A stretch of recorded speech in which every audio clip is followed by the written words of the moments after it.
All right, so today's lesson is for early stage entrepreneurs that have a great idea for a product or a service that solves a problem and addresses a certain potential market.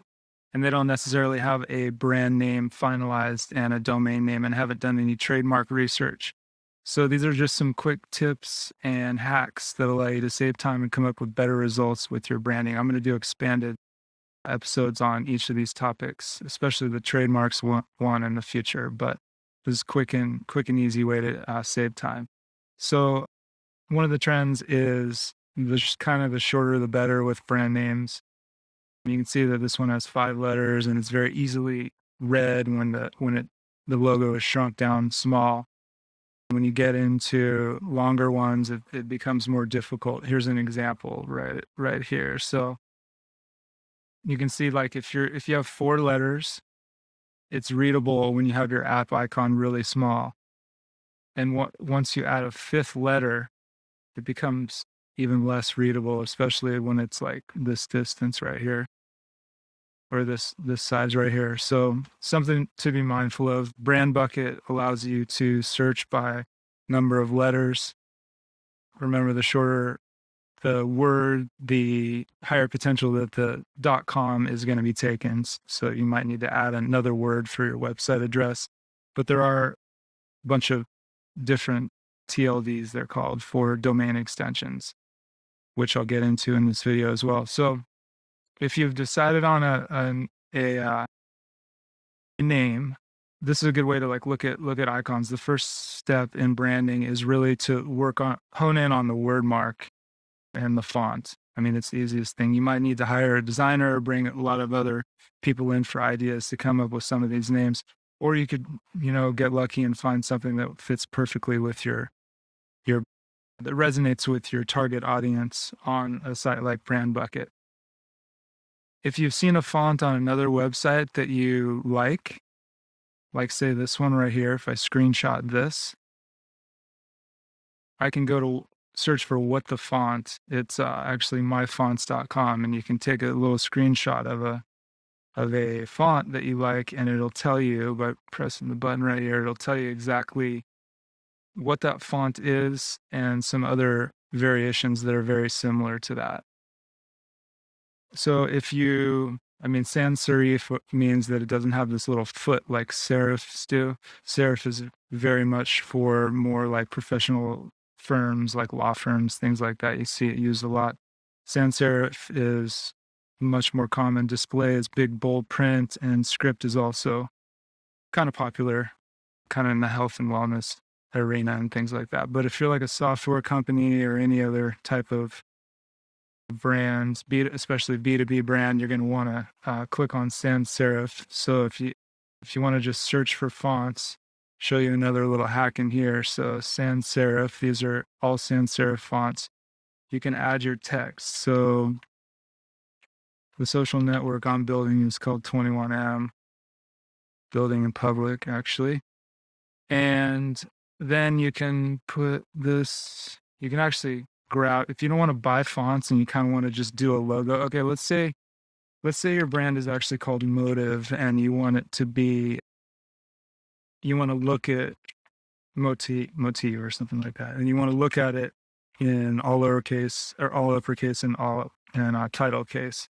You would type that in this thing up here, and then you can make it large because I'm going to show you how to grab these images and actually use them for your font for your initial stages until you can like possibly hire a designer or buy a font or just go into Illustrator or Figma and make an actual proper logo. So here you go. I mean, new Helvetica is very kind of old. It's like 10 years old. It was very popular about 10 years ago, but you can just kind of like scroll through here and just get a vibe for some of these fonts. And say you want something kind of more, you can actually search for a lot of like other characteristics over here.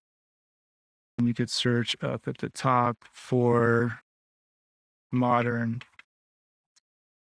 and using the same example down here, you come up with some ideas for modern or like these might be just newer fonts that were added to the collection, but say you liked one that's more like rounded, that's kind of like a modern vibe like this one. You can just really just, I think this still works. You can just grab this and you could go into some application. I have Photoshop, but you could go into an app and you could remove the background and use that as your font to get started. So then moving into the trademark section, it's always important to, speaking as someone who has been in a gnarly trademark lawsuit that lasted two years and cost me about $150,000. You're going to want to do some initial trademark research up front to start to basically defend what's going to be yours, which is your brand equity and in the space in your classes of goods and services. So a quick and easy search is right here, the basic word mark search. So in a second, you got to exit out. Also, there's an international database called WIPO. It's called the International Global Brand Database if you're an international company. But if you're based in the US and you only care about US trademarks, the international one has everything. The US is only going to have what's registered in the United States. So you got to exit out because it kicks you out and then search. Quick way to get here is just search tests in Google and it's the first result. So basic search. So that same brand name, Motive,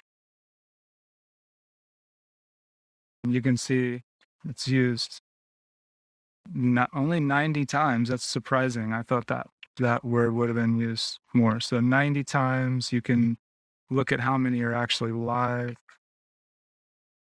Live only, singular, meaning don't put an S on the end of it.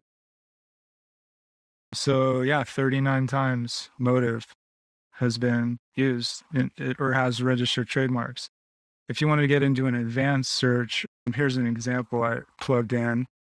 If I'm not logged out, I want to search for the word vibe in this field, which is like the mark or it's either one, mark, punctuated, word mark. And I also want software. So I want to find any company that has mentioned software in their trademark application. So there's 45 classes of trademarks, international trademark classes. So you have goods is the first 34 classes, and then you have services, which are like the last 10 classes. So what this is searching for is anyone that has filed a trademark with Vibe in it, has mentioned software in in their description of their goods and services. So hopefully I'm not logged out here. Anyways, you get the idea. I'm going to move on. So, okay. So as far as getting into domain registration, so you found the absolute perfect name that sort of means something to your target audience, that sort of implies that you're solving some sort of problem or appealing to some sort of emotion of success. Like motive is like motivate. So it might be like a educational sort of motivation type thing. So this is a great website. It's called Instant Domain Search that I just discovered a while back. And so if I type in motive here, I can see all of the greens are available domains. So it's a little overwhelming. But of course, the .com is, where is the .com? It's taken. .co's taken. .io has been very popular. That's available. This website's a little bit overwhelming to look at. It's kind of cool to just pull it up on your phone if you have ideas for brand names and you want to check if the domains are available. Another website, this is called Net. And this is this is a registrar. So this company actually sells pretty much every domain extension. That's why I pulled this up. So if I search for motive on this, motive with no E, comes up with everything that's available. You got to expand these results out, which takes a little bit, but It's kind of cool because you can look at some of the newer two-letter extensions if you want to get your domain name, but also get a short URL for like your social sharing. A lot of companies, are putting their short domain for all their sharing links to just allow people, like on Instagram, you can't like hyperlink things. So you need to have a real short, easy to remember domain. So there's a way you can search for them and actually buy them on this site. However, they don't have the best prices, I found. So the quickest hack to get the best prices is this website called TLD List. And so say you found a domain, like for example, my domain, which is 21msocial.com is the .com, but I have 21m.so, and I actually don't have it yet. I'm not going to search here because that like kind of may alert this company that someone's interested in it. So I want to find out .so. I actually haven't pulled the trigger on this domain yet because it's so expensive. The .sos are super pricey. And so it was necessary that I go to this TLD list and see .so, who has the cheapest prices for .so. In my case, it's just short for social. So that's the reason I'm interested in it. So basically, you want to also check the renew price, who has the cheapest renew price and the cheapest register. It looks like it's Dynadot. And I actually set up an account with Dynadot and put my credit card on file. So I'm actually going to get this domain right now. YOLO, right? Oh, okay. That scared me for a second. All right. So I got to research it.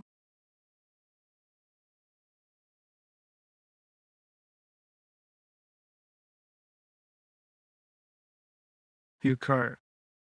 Check out. Anyway, so that's how to identify a brand name, focus on the word mark initially.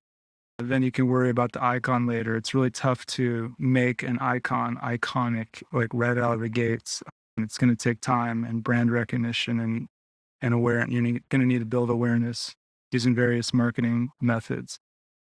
So initially, if you can focus on the word mark and sort of develop like a look and a feel for some fonts, that's kind of the quickest and easiest way to do that. And Brand Bucket's a great site. Myfonts.com is awesome. And then make sure that the domains are going to be available for you as well. So until next time, best of luck with building in public. We'd love to hear about some of the sites that you're building, some of the business ventures you're building. So comment below or hit me up with a message. Talk to you soon. Later.